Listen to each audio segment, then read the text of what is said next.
Let's start by making enemies.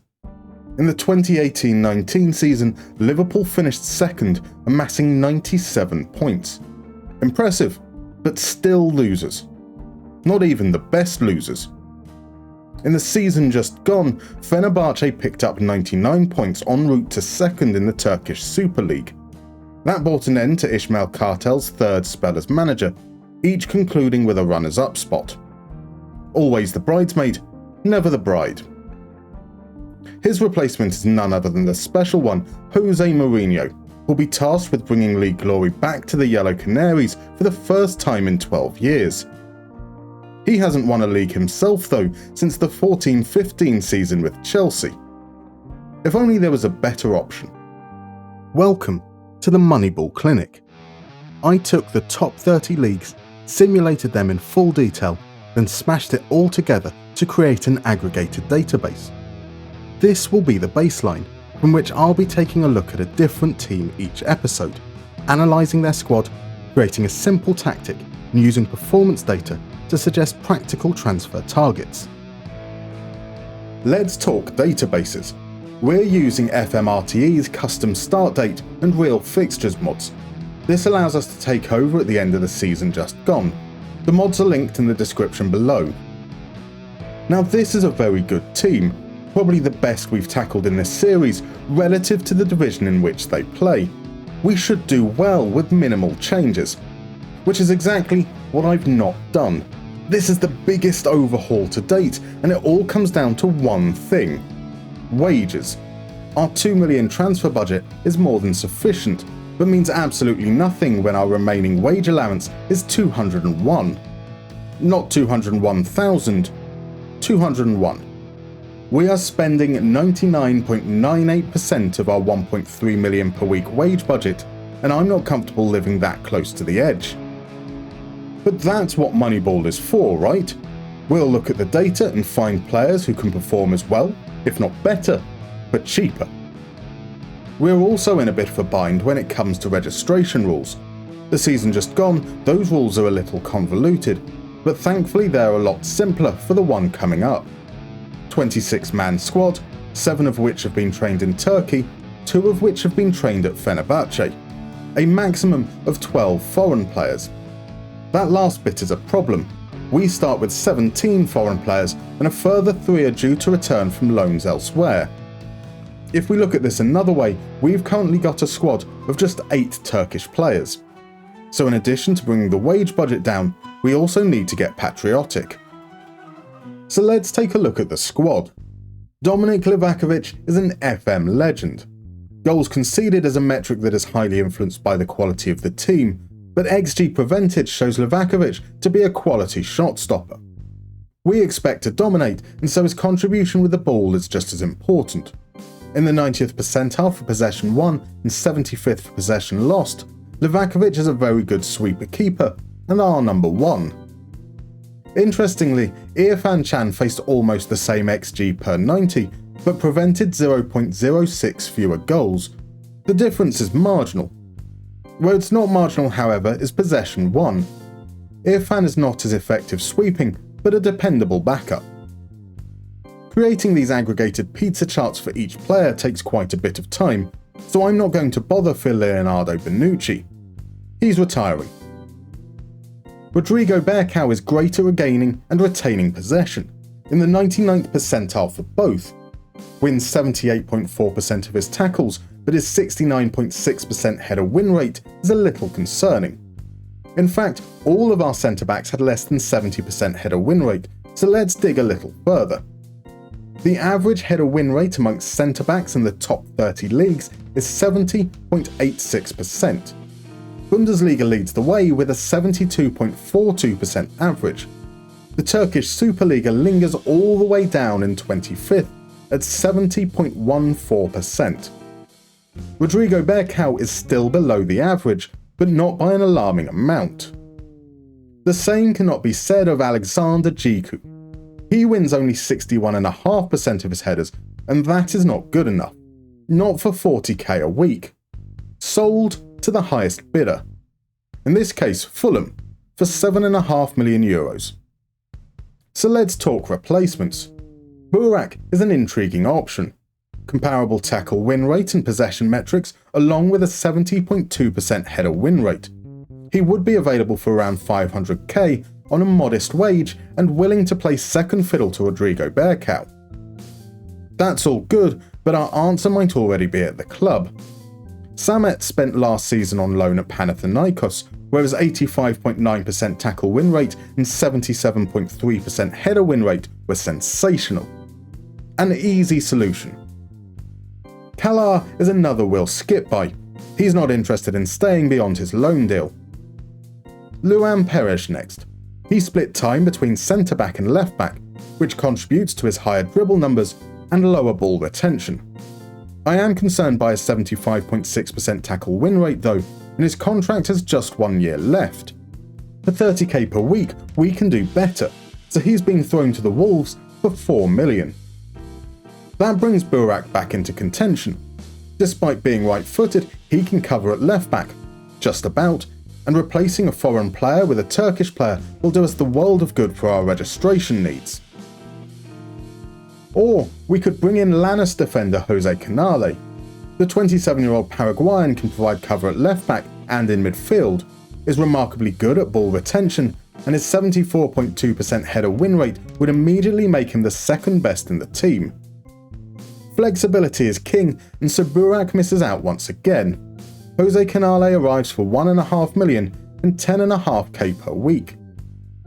Jadon Oosterwolde did not play enough minutes in the simulations, a casualty of the foreign player limit.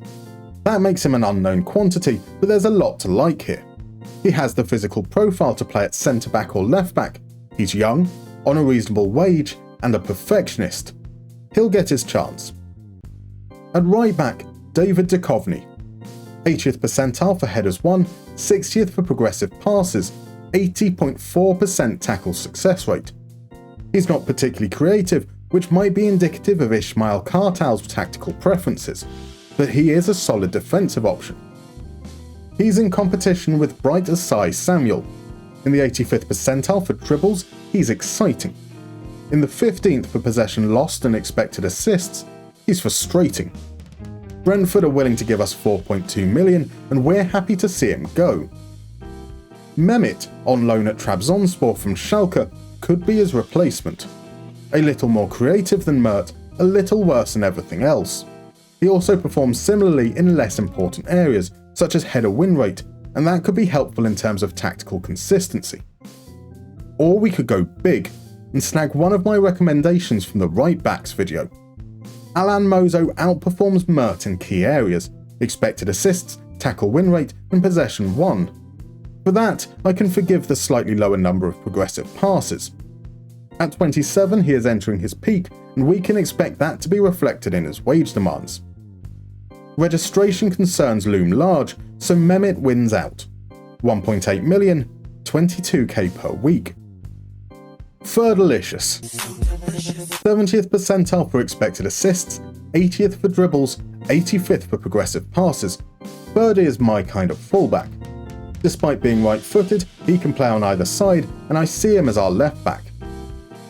Fred is an engine, wins the ball, runs with it, scores some goals. Doesn't help particularly in progression and isn't necessarily the safest on the ball, but his dynamism is useful. 96k per week is obscene though, and we would have moved him on if we could have found a buyer. Partly because Rade Krunic is kinda similar. Wins the ball, runs with it, scores fewer. Slightly safer with the ball. He's arriving on a free transfer at the end of his loan deal, so we're stuck with him regardless. That puts Mia Zeitz in a difficult position. He's a different profile, far more creative than the other two, but he's likely to find himself on the fringes. He's gone to Getafe for 1.1 million. An option to replace him is Pierre Koundé. Available on a free transfer, the Atromitos midfielder is a little less creative, but much safer on the ball. More importantly, he has a better tackle success rate, an area of concern for our midfield. If that is the criteria, however, Taylan might be a better fit. 80.8% tackle win rate, 0.25 expected assists. He doesn't dive into tackles, but evidently makes sure he wins them when he needs to. Unfortunately, he plays for rivals Galatasaray, and that might make him hard to pry away. Fenerbahçe fans, look away now. Taylan was transfer listed, and so here's the choice. 1.3 million, 9.5k per week. Mert Hakan did not play enough minutes, and his contract is up in the summer. He's gone. Ismail looks to be the heartbeat of this midfield, in the 95th percentile for possession won, possession lost, and expected assists. He can be the tempo setter. Sebastian Szymanski is a tweener. Comfortable on the ball and excellent at getting into goal-scoring positions, he sits statistically in that gap between central and attacking midfield. He can also play out wide if needs must. Ryan Kent is a waste man. A combined 0.2 goal contributions per 90 is pitiful, so we farmed him off to West Ham for 7.8 million euros. We don't need to replace him because playing with 10 men might be just as effective. We also have Emre Mor returning from loan, who was nearly as dribbly but with considerably better goal output. Irfan Can is another who did not play enough minutes, but he has a technical profile I'm sure we can find a use for. That said, I wouldn't stand in his way if someone was willing to bid on him. That's why we signed Emir Han for 3.6 million from Torino. Emir Han had similar goals and expected assists to Szymanski and is very much one for the future. No bids were forthcoming for Irfan, so I do not expect Emir Han to feature much. I love me a dribbly boy, and Cengiz is most definitely that. In the 85th percentile for dribbles, 75th for expected assists, and 65th for goals, there is end product to go with his wizardry. If end product is what really matters, then Dusan Tadic is our man. 0.2 expected assists, 0.34 goals per 90. So we've sold him, for 2.4 million to Al Ittihad. This one hurt, but once we knew there was interest, the question was could we replace his output for cheaper? Enter Zuriko Davitashvili. The 23-year-old Bordeaux winger is more dribbly and creative than Tadic, but scores less. He'd also cost a lot less in wages. He wasn't the reason we sold Tadic though. Yusuf was. The 25-year-old winger is a tour de force. A combined 0.59 expected assists and goals outstrips our Serbian playmaker. And like Davitashvili, he wants only 20k per week. It will cost us 4.5 million euros to prime from Adana Demirspor, so that's a 2.1 million net spend in order to save 4 million in wages. Joshua King did not play enough minutes and his contract is up in this summer. He's gone. We could do with someone who can play as a winger or striker though, and who potentially offers us a different dimension up front. That someone is Orgelcan, a similar output to Dusan Tadic in terms of goals and dribbles, but without the focus on expected assists. He is an emergency option, one that hopefully won't have to play. 750,000, 5.5k per week. Edin Dzeko might be 38, but he's still got it. 0.52 goals per 90 is pretty good, as is being in the 95th percentile for expected assists. But like Tadic, he's gone too. 1.5 million to Marseille. FC Midtjylland's Shogwe Sung is a great choice to replace him. It's unlikely anyone is going to be as good in the air or as creative as Dzeko. Joe's not far off, and he also scores at a higher rate and has better ball retention. Midtjylland wants big bucks though. And then there's a player I was waxing lyrical about only 2 weeks ago, Jose Manuel Lopez. He's the most prolific and only marginally below Dzeko in header win rate and expected assists. Selfishly, I want to save him for my stream series, but he is the best option and that has to take precedence. 5 million, 20k per week. And finally, Michy Batshuayi, more prolific than Dzeko and considerably younger, but just as gone. His contract also expired this summer and we already have his replacement in the squad. Umut spent last season on loan. His output is not as good as Batshuayi, but he still managed an acceptable 0.5 goals per game. He's also willing to take a pay cut to stay, bringing him under 20k per week. There were a couple of other outgoings. Serdar is a 33-year-old centre-back rotting in our reserves. He's gone to Istanbul for a shade under 200k. Miguel Crespo returned from a loan spell at Rayo Vallecano and was immediately shipped out to Genk permanently for 2.5 million. A successful summer, 18.5 million spent, 31.25 million recouped, a net profit just under 13 million euros. More importantly, we've cut the wage bill by a third, from 1.25 million down to 850k per week. Despite losing key players, we've arguably improved every unit. None of this matters if we don't get results. And to get results, we need a tactic. As always with this series, we're just looking at a skeleton, a simple tactic based on the squad we've built. That's the disclaimer out the way, so what is the approach? Let's start with the formation. Ismail Kartal played with a 4-3-3. We might have changed the personnel, but we haven't really changed the balance of the squad, and so a 4-3-3 or 4-2-3-1 is probably a good fit here. Personally, I prefer the defensive spacing from the 4-3-3, compacting central areas. In a 4-2-3-1, the attacking midfielder can be caught a little high, and that can leave the double pivot exposed. So a 4-3-3 it is, and as I've touched on defensive shape, let's start with the out of possession instructions. I mentioned earlier this is a league where defenders win a relatively low number of headers. That's because this is a league where a lot of teams play big men up front. We're not afraid of the threat in behind, so we're going to push our defensive line as high as we can go.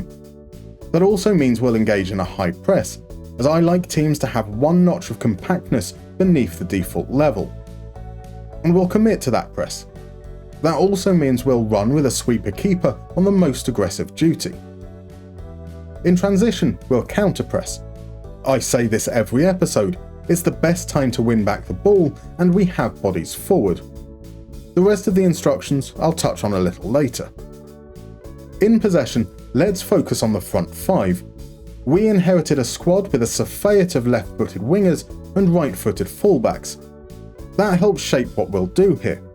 A winger on the left, with an inside forward and attacking fullback on the right.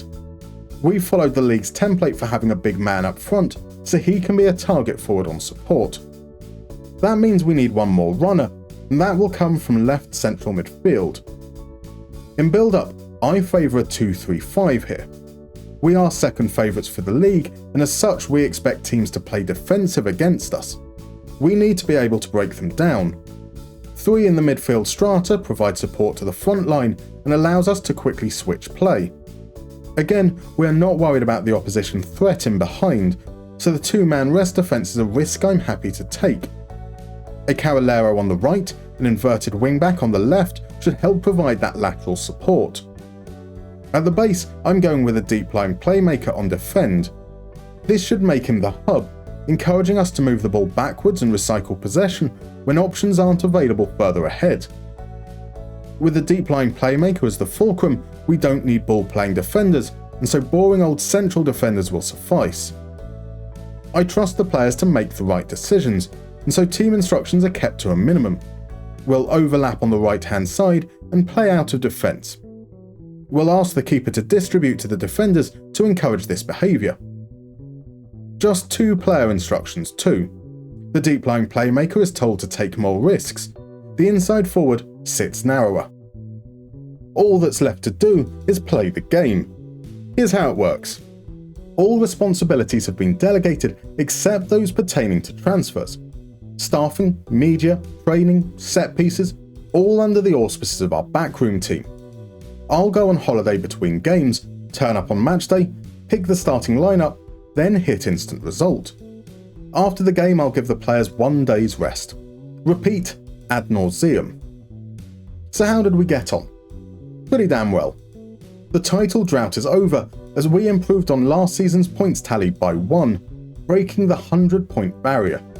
Of course, it is worth noting that had Galatasaray repeated last season's performance, that still wouldn't have been enough to win the league. But they didn't, so we're champions. Interestingly, our XG performance was in line with what actually happened. This is good, it suggests this is sustainable.